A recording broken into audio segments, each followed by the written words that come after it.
आने दूध पिलाया है राकेश टिकैत आपको, मैं खुला चैलेंज करता हूँ कि दिल्ली के जितने गांव हैं उन गांव वालों को बुलाइए, यहाँ भी खाप है। क्यों दिल्ली में आप खाप पंचायत क्यों नहीं करते हैं? इसलिए कि यहाँ के मुख्यमंत्री मालिक हैं, और मुख्यमंत्री जी को कोई टैक्सी वाला आएगा वो भी एक थप्पड़ मार के चला जाएगा, ठेला वाला आएगा वो भी एक थप्पड़ मार के चला जाएगा। आम ये पिटते पिटते दिल्ली को उसी लायक बना दिए हैं कि कोई समझता है बाबा जी का घंटा, कोई आएगा सावधान दिल्ली घंटा बजा के चला गया। दिल्ली का मतलब मिनी भारत, और इसको बना दिया यह केजरीवाल बाबा जी का घंटा। कभी राकेश टिकैत आएंगे, कभी हरियाणा से कोई आएगा, कोई पंजाब से आएगा, कोई तमिलनाडु से आएगा, बाबा जी का घंटा बजा के और निकल जाएगा सावधान दिल्ली सावधान दिल्ली। आपको राकेश टिकैत जी खुला दिल्ली के तरफ से चैलेंज है, बुलाइए और बुला के, और जिस तरह से आप वहाँ बिठाए हैं ना उसी तरह से दिल्ली की पंचायत बुलाइए और तब कहिए कि सावधान दिल्ली। तब हम बताएंगे आपको कि दिल्ली क्या है। दिल्ली के लोग इतने कायर और नपुंसक नहीं हैं, जवाब देना चाहते हैं। इस तरह से केजरीवाल जी अन्ना हजारे के आंदोलन से एक नया पार्टी खड़ा किए, उसी तरह से देखिएगा सुनियोजित ढंग से आने वाले दिनों में यह सबको लालीपाप देंगे, चाहे वो राहुल गांधी हो चाहे केजरीवाल हो। राष्ट्रीय स्तर पे एक पार्टी खड़ा हो जो मोदी जी से लड़े राष्ट्रीय स्तर पे, तो किसान बहाना है, राजनीतिक संगठन बनाना है, यही पूरा योजना है और इसी योजना पे काम चल रहा है। इसीलिए वो बंगाल जा रहे हैं, अभी तमिलनाडु जाएंगे, कभी कर्नाटका जाएंगे, कभी आंध्रा जाएंगे। पूरे देश की कमर्शियल एजेंसी है, उन्होंने बताया है कि 3 लाख करोड़ रुपए का नुकसान अब तक हो चुका है किसान आंदोलन से, और डाटा आया है कि 30,000 लोगों की नौकरी गई है इस आंदोलन से। उन्होंने क्या बिगाड़ा है? नमस्कार, मैं उर्स अवस्थी और आप देख रहे हैं ओ न्यूज़। बार बार राकेश टिकैत जो है वो दिल्ली वालों को धमकी देते हुए दिखाई देते हैं और बार बार कहते हैं कि दिल्ली सावधान। इस पर बात करने के लिए हमारे साथ जुड़े हुए सुधीर पांडे जी जो राजनीतिक विश्लेषक हैं। सर, आपका हमारे चैनल पर बहुत बहुत स्वागत है। आपका भी स्वागत है। आपसे मैं ये जानना चाहूँगा कि आखिर जो ये जो धमकी है कि बार बार दिल्ली को कहा जाता है कि दिल्ली सावधान, ये राकेश टिकैत आखिर कब तक देते रहेंगे? नहीं, ये सवाल है। आप दुनिया में खाप पंचायत कर रहे हैं, दिल्ली में खाप पंचायत वाले हमारा गांव नहीं है क्या? क्यों दिल्ली में आप खाप पंचायत क्यों नहीं करते हैं? और दिल्ली में खाप पंचायत बुला के और उन गाँव वालों के सामने कहिए ना जरा, अगर माँ ने दूध पिलाया है राकेश टिकैत आपको, मैं खुला चैलेंज करता हूँ कि दिल्ली के जितने गांव हैं उन गांव वालों को बुलाइए, यहाँ भी खाप है, यहाँ भी हमारे जाट भाई हैं, यहाँ गुजर भाई हैं, यहाँ बिहारी हैं, इनके परिवार के लोग कृषि करते हैं। 70% लोग जो है वो गाँव के किसान हैं। आप एक बार इनको बुला के तो कहिए, क्यों नहीं कहते हैं? जरा बुला के कहिए कि सावधान दिल्ली। अरे कहना है आपको सावधान। आपकी लड़ाई प्रधानमंत्री से हो सकती है, आपकी लड़ाई सांसदों से हो सकती है, आपकी लड़ाई यहाँ के नेताओं से हो सकती है। दिल्ली ने क्या बिगाड़ा? बुलाइए गांव वालों को, कहिए सावधान दिल्ली से। क्या बिगाड़ा हमने? दिल्ली वालों ने क्या बिगाड़ा? यह इसलिए कह लेते हैं, दुख की बात यह है, या कहते जानते हैं क्यों है सावधान दिल्ली कहते हैं? इसलिए कि यहाँ के मुख्यमंत्री मालिक हैं, और मुख्यमंत्री जी को कोई टैक्सी वाला आएगा वो भी एक थप्पड़ मार के चला जाएगा, ठेला वाला आएगा वो भी एक थप्पड़ मार के चला जाएगा। आम ये पिटते पिटते दिल्ली को उसी लायक बना दिए हैं कि कोई समझता है बाबा जी का घंटा, कोई आएगा सावधान दिल्ली घंटा बजा के चला गया। ये कंडीशन बना दिए हैं दिल्ली को, ये बाबा जी का घंटा हो गया है दिल्ली। कभी राकेश टिकैत आएंगे, कभी हरियाणा से कोई आएगा, कोई पंजाब से आएगा, कोई तमिलनाडु से आएगा, बाबा जी का घंटा बजा के और निकल जाएगा सावधान दिल्ली सावधान दिल्ली। अरे दिल्ली को मजाक बना रखा है,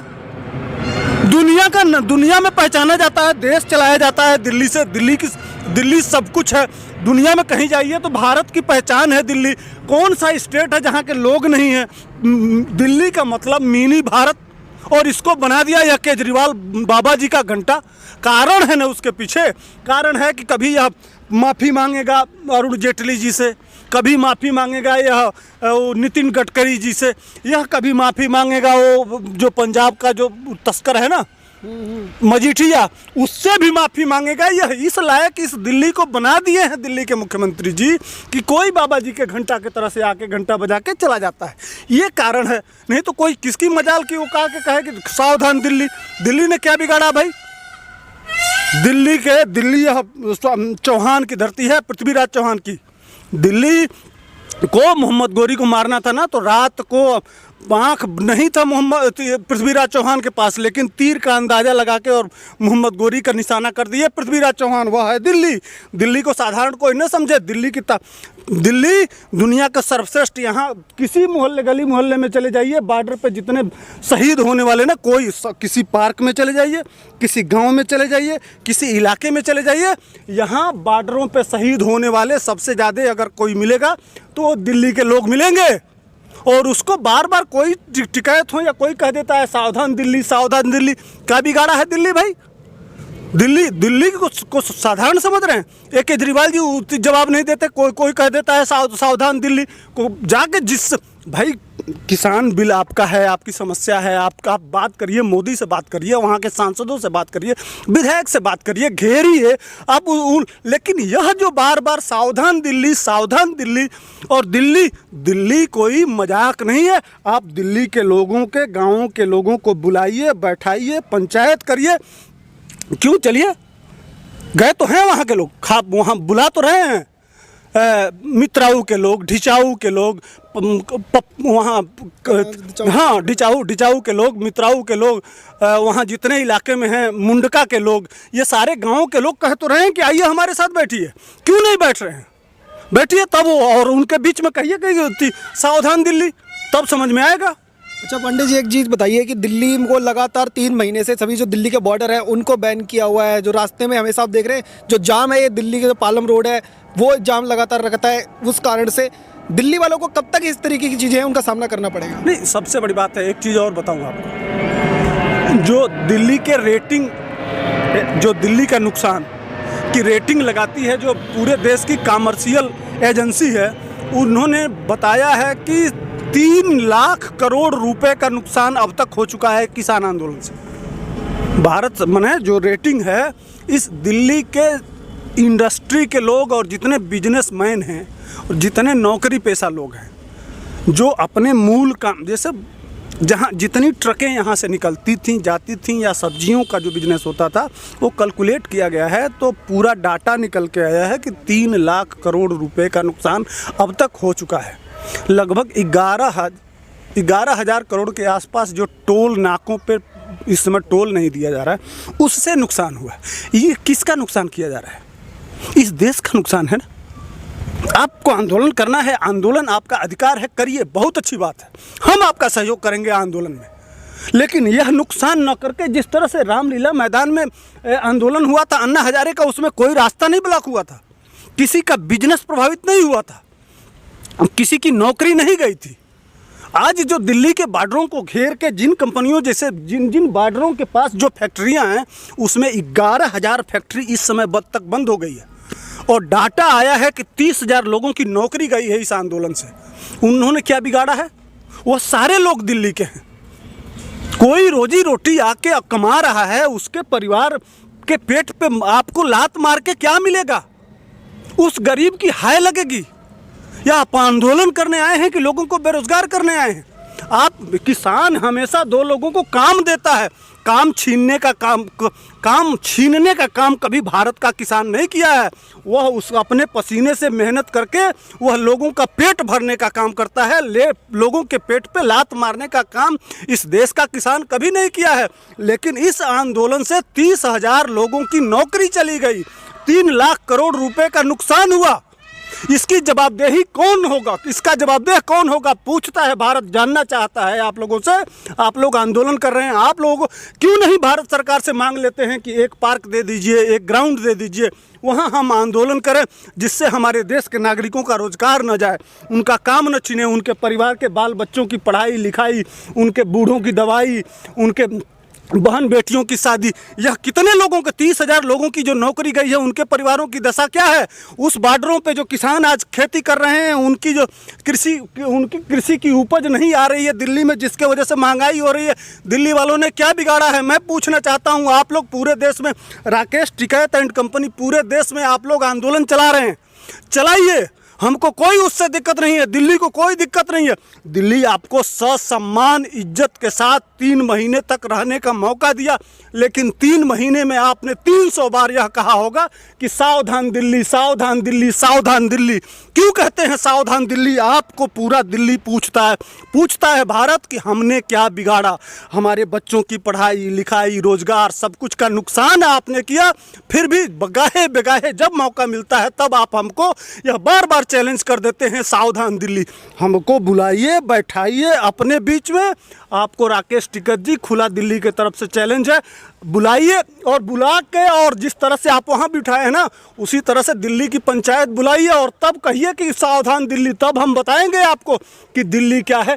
दिल्ली के लोग इतने कायर और नपुंसक नहीं हैं, जवाब देना चाहते हैं, लेकिन हमारे घर के हमारे बाप दादा कृषि का काम किए हैं, खेती का काम किए हैं, इस धरती को चीर के अन्न उपजा को, भारत माता को सशक्त और मजबूत कराने में योगदान दिए हैं।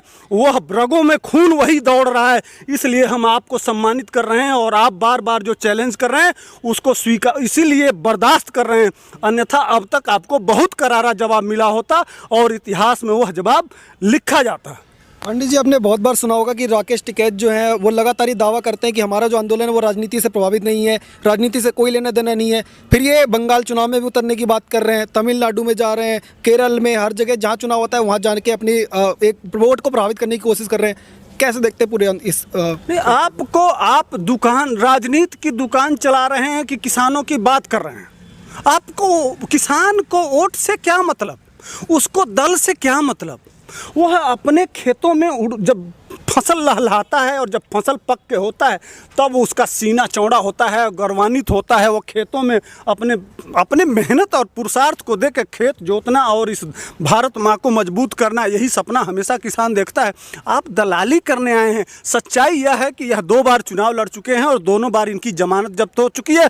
इसमें जो ये जितने 40 संगठन हैं, 40 संगठन सब मिल के एक नई पार्टी बना के इस देश में नया दल, जिस तरह से केजरीवाल जी अन्ना हजारे के आंदोलन से एक नया पार्टी खड़ा किए, उसी तरह से देखिएगा सुनियोजित ढंग से आने वाले दिनों में यह सबको लालीपाप देंगे। चाहे वो राहुल गांधी हो, चाहे केजरीवाल हो, यह सब लोग जा तो रहे हैं उनके पास, लेकिन यह पूरे देश में घूम घूम के आंदोलन के बहाने अपने संगठन को मजबूत करना और हर इलाके में एक कार्यकर्ताओं की फौज बना रहे हैं। यह गोपनीय स्तर से एक पार्टी बनाना है, शुद्ध रूप से राजनीतिक आंदोलन है यह। और आने वाले दिनों में देख लीजिएगा राकेश टिकैत एंड कंपनी, जो जैसे मान लीजिए योगेंद्र यादव की पार्टी है, ये राकेश टिकैत की भी एक पार्टी थी। अब पहले अपने पार्टी से चुनाव लड़े, उसमें उससे जमानत जब्त हुई, तो अजीत सिंह की पार्टी से चुनाव लड़े। यह सारे षड्यंत्र और सारे कुकर्म कर चुके हैं। लेकिन इस बार चूंकि बहुत अच्छा मौका देख रहे हैं कि मीडिया ने हाइप दिया है, इसी बहाने चूंकि यह षड्यंत्र रचा गया है कि विपक्ष खत्म हो रहा है, राष्ट्रीय स्तर पे कोई दल नहीं है, तो पाकिस्तान की ISI और चीन के तरफ से एक विपक्ष, नया विपक्ष जिस तरह से केजरीवाल ने बनाया था, उसी तरह से राष्ट्रीय स्तर पे एक पार्टी खड़ा हो जो मोदी जी से लड़े राष्ट्रीय स्तर पे। तो किसान बहाना है, राजनीतिक संगठन बनाना है, यही पूरा योजना है और इसी योजना पे काम चल रहा है। इसीलिए वो बंगाल जा रहे हैं, अभी तमिलनाडु जाएंगे, कभी कर्नाटका जाएंगे, कभी आंध्रा जाएंगे, कभी लेकिन उत्तर प्रदेश नहीं जाएंगे। उत्तर प्रदेश में इनकी सच्चाई खुल गई है, ये जानते हैं। ये अपने ज़िले में क्यों नहीं जा रहे हैं? जाए ना वहाँ, आप लोग रिपोर्टिंग कर लीजिएगा, वहाँ 100 लोग भी नहीं हैं। कहाँ चले गए? क्यों चले गए? इसलिए नहीं है कि इनकी सच्चाई खुल गई है या किसानों से संबंधित कोई समस्या नहीं है। आज अगर सच्चाई अगर इनसे पूछना हो तो एक बात बताइए, आज प्रधानमंत्री जी, किसानों की समस्या की बात होती तो प्रधानमंत्री जी कहे थे हम बिचौलिया ख़त्म करेंगे, और पंजाब के सारे जितने संगठन हैं, पंजाब के संगठनों से कहा कि किसानों की सूची भेजिए कि किस किसान के पास कितना खेत है, कितना अनाज उसके खेतों में पैदा होगा। चूँकि पहले पैसा जाता था आढ़तियों के खाते में, और आज वह पैसा जानते हैं कहाँ जा रहा है? सीधे किसान के खाते में भेजने की योजना है। तो यह किसानों के हित की बात है कि उस विरोध का? लेकिन राकेश टिकैत जी जब किसानों की बात कर रहे हैं तो आप यह बताइए कि अब जब मोदी जी सीधे खाते में भेज रहे हैं पैसा, तो इस पे आप क्यों नहीं बोलते हैं? बताइए ना इस देश को क्या क्या सच्चाई है और क्या गलत है। आपकी एक लोगों की कलई खुल रही है। यह देश विरोधी षड्यंत्र बहुत दिन चलने वाला नहीं है। राकेश से मैं एक चीज़ जानना चाहूँगा कि जो बंगाल चुनाव है उसमें क्या राकेश टिकैत की इस तरीके की जो चीज़ें हैं या किसान आंदोलन में जिस तरीके से ये राजनीतिक रूप देने की कोशिश कर रहे हैं, उससे ज़्यादा कुछ फ़र्क पड़ेगा क्या? मोदी सरकार को इससे कोई हार का सामना करना पड़ सकता है या ऐसा कुछ करने में कामयाब होंगे क्या? देखिए, यह जब जाएंगे तो वहाँ अब मोदी जी को फायदा होगा, इसलिए कि जितना यह तेज होंगे तो 70 लाख किसानों को जो प्रधानमंत्री किसान सम्मान निधि दिया जाता है, वह 70 लाख किसानों को ममता बनर्जी ने नहीं दिलवाया है। जब आप जब किसानों की बात करने जाएंगे तो पश्चिम बंगाल के किसान पूछेंगे कि भैया हमको कृषि सम्मान निधि कब दिलाएंगे आप? तो वहाँ तो जवाब देना पड़ेगा ना ममता बनर्जी की तरफ से। अगर आप बैटिंग करने जा रहे हैं तो आपको तो जवाब देना पड़ेगा ना कि इनको पूछेंगे किसान कि भैया हमारे खाते में मोदी जी का सम्मान निधि क्यों नहीं आना चाहिए? आप जवाब दीजिए, क्या जवाब देंगे? है इनके पास कोई जवाब? क्यों नहीं मिलना चाहिए पश्चिम बंगाल के किसानों को? अगर पूरे देश के किसानों को मिल सकता है, इस पेंडेमिक में किसानों के पास जो पैसा गया है, किसानों के पास जो राशन गया है, किसानों के पास जो अन्न गया है, उससे 84 करोड़ लाभान्वित हुए हैं। 84 करोड़ लोगों को भोजन दिए हैं मोदी जी। इसी तरह से किसानों के खाते में पैसा दिए हैं, इसीलिए गरीबों के खाते में पैसा दिए हैं। वह लाभ सीधे बंगाल के लोगों को क्यों नहीं मिलना चाहिए? जब सवाल किया जाएगा तो वहाँ से बैरंग लौटना पड़ेगा इन अली बाबा के 40 चोरों को। यही होगा, देख लीजिएगा। इसलिए भारतीय जनता पार्टी को वहाँ इनके जाने से हानि के जगह पे लाभ होने वाला है। इसीलिए अब तक यह कूद नहीं रहे हैं, अभी तराजू पे तौल रहे हैं कि घाटा है कि फ़ायदा है, घाटा है कि फ़ायदा है, कि कहीं ऐसा ना हो कि हम जाएं और भारतीय जनता पार्टी अगर जीत जाएगी तब तो इनके जो भी 2-4 लोग हैं वह भी बैक टू पवेलियन हो जाएंगे। तो अभी यह वो त्रिशंकु के तरह से बीच में लटक रहे हैं। आने वाले दिनों में बंगाल के लोग इनको भी सबक सिखाएंगे और ममता बनर्जी को भी सबक सिखाएंगे। सरकार के लिए कोई संदेश देना चाहेंगे कि जिस तरीके से राकेश टिकैत आते हैं, बार बार दिल्ली को धमकी देते हैं या अन्य जगहों पे ऐसे किसानों को भड़काने की कोशिश कर रहे हैं, तो सरकार को कुछ कदम उठाने चाहिए? नहीं, सरकार तो अपने तरफ से पता नहीं क्यों सोई हुई है। अभी वह चुनाव में लगी हुई है, अभी देख रही है आंदोलन अपने आप मरता जा रहा है। और ये पूरे देश में 26 जनवरी के घटना के बाद पूरे देश में एक्सपोज हैं कि इनका मकसद क्या है, उद्देश्य क्या है, यह करना क्या चाहते हैं। यह सरकार देश को बता चुकी है, मीडिया के माध्यम से पूरा देश जान चुका है। लेकिन राकेश टिकैत जी, आप बार बार इस चीज़ को मत कहा करिए कि सावधान दिल्ली। अगर सावधान दिल्ली का नाम लेंगे तो जिस तरह से आपने कहा था कि कौन रोकेगा ट्रैक्टर, उसका बक्कल उतार देंगे। आने वाले दिनों में दिल्ली आपका बक्कल उतार देगा। नहीं तो आप अपनी भाषा में सुधार लाइए और सावधान दिल्ली कहना बंद कीजिए। मैं आपको दिल्ली के तरफ से एक आम नागरिक होने के नाते खुला चैलेंज करता हूं। और नहीं आपके माँ ने दूध पिलाया है तो जिस तरह से अन्य जगहों पे आप हरियाणा की सरकार गिरा रहे थे, गिरा लिए क्या आप? सारा प्रयास 10 करोड़ रुपए आपके चढ़ूनी जी लिए थे। यह पब्लिक डोमेन में है। आपके एक चीज़ें और एक काम, सब चीज़ एक्सपोज होता जा रहा है। आप क्या कर रहे हैं और क्या करने वाले हैं। लेकिन आप अपनी भाषा बदलिए, दिल्ली को सावधान दिल्ली कहना बंद कीजिए। जी, ये थे मसद सुधीर पांडे जी, जिनका कहना है कि दिल्ली की जो जनता है वो अब पूरी तरह से ये चीज़ जान चुकी है कि जो किसान आंदोलन है वो एक्सपोज हो चुका है, कि जो राजनीति है वो ज़्यादा दिन चलने वाली है नहीं। आप देखते रहिए ओ न्यूज़। धन्यवाद, जय हिंद।